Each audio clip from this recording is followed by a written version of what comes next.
মহাকুম্ভে আসলে digital মহাকুম্ভের experience অবশ্যই দেখবেন। এই ডিজিটাল মহাকুম্ভের এক্সপিরিয়েন্স এতটাই ভালো ছিল, সেটা আপনারা দেখলে অবাক হয়ে যাবে। তাহলে প্রথম থেকে চলুন ডিজিটাল মহাকুম্ভ কিভাবে দেখবেন তার সম্পূর্ণ তথ্যে। মাত্র 50 টাকা টিকিটের বিনিময়ে আমি মহাকুম্ভ দেখতে চলে এসেছিলাম এবং এইভাবেই সেজে উঠেছিল আমাদের ডিজিটাল মহাকুম্ভের চারিপাশটি। তারপর দেখতে দেখতে ঢুকে পড়লাম আমাদের মহাকুম্ভে। প্রথমে দেখুন কত সুন্দরভাবে সুপার এলইডি স্ক্রিনের মাধ্যমে আমাদের সমুদ্র মন্থনের ইতিহাসকে খুব ভালোভাবে বর্ণিত করা হয়েছিল এবং যত আমি ভেতরে ঢুকছিলাম তত অবাক হয়ে যাচ্ছিলাম। এখানে যে পর্দাটা দেখতে পাচ্ছেন, এখানে আমাদের ট্রেলার দেখাবে সমুদ্র মন্থনের যে কি কারণে হয়েছিল সেটা দেখুন।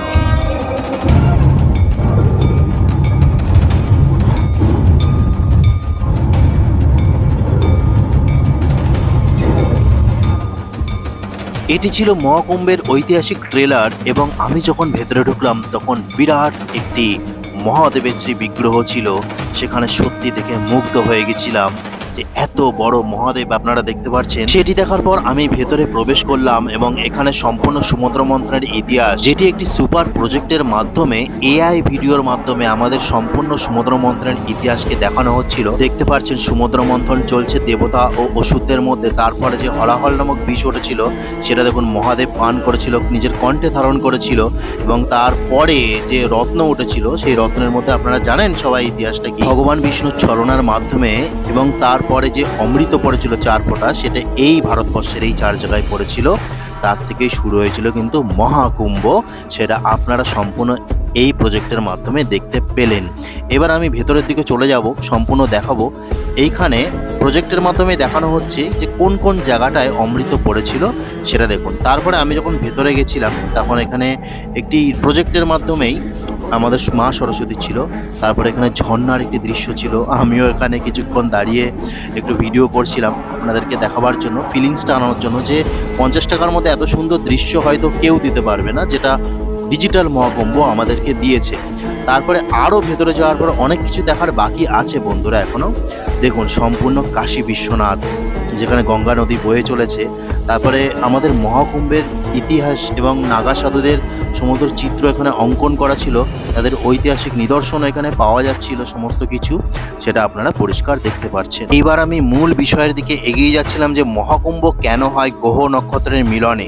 সেটা দেখুন কত সুন্দরভাবে এখানে আর্টিফিশিয়াল সূর্য এবং মহাবিশ্বকে দেখানো হয়েছে এবং যে সমুদ্র মন্থনের যে যোগ দেখতে পাচ্ছেন বৃহস্পতি এবং নক্ষত্রে সূর্যের যে পৃথিবীর যোগ, সেটাও সম্পূর্ণ এখানে চিত্র অঙ্কন করা হয়েছে আর্টিফিশিয়াল মাধ্যমে।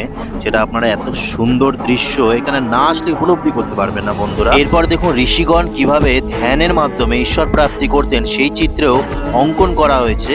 এবং এই দেখুন আমি তো একদম নীলে নীল হয়ে গেছিলাম, এতটাই আলো রিফ্লেকশন ছিল এবং ওপরটা মহাবিশ্ব এরকম দেখাচ্ছিল।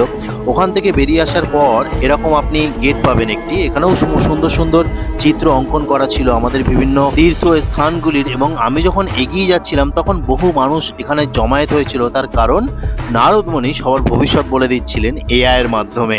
তো এটাও বেশ ভালো লাগলো।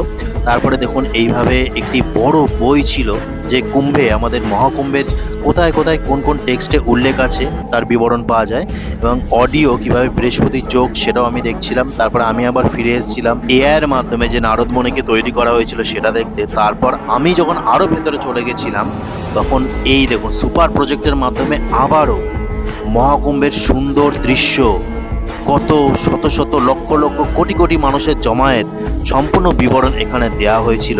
তো বন্ধুরা কেমন লাগলো এই ডিজিটাল মহাকুম্ভ অবশ্যই জানাবেন। হরে কৃষ্ণ, হর হর মহাদেব।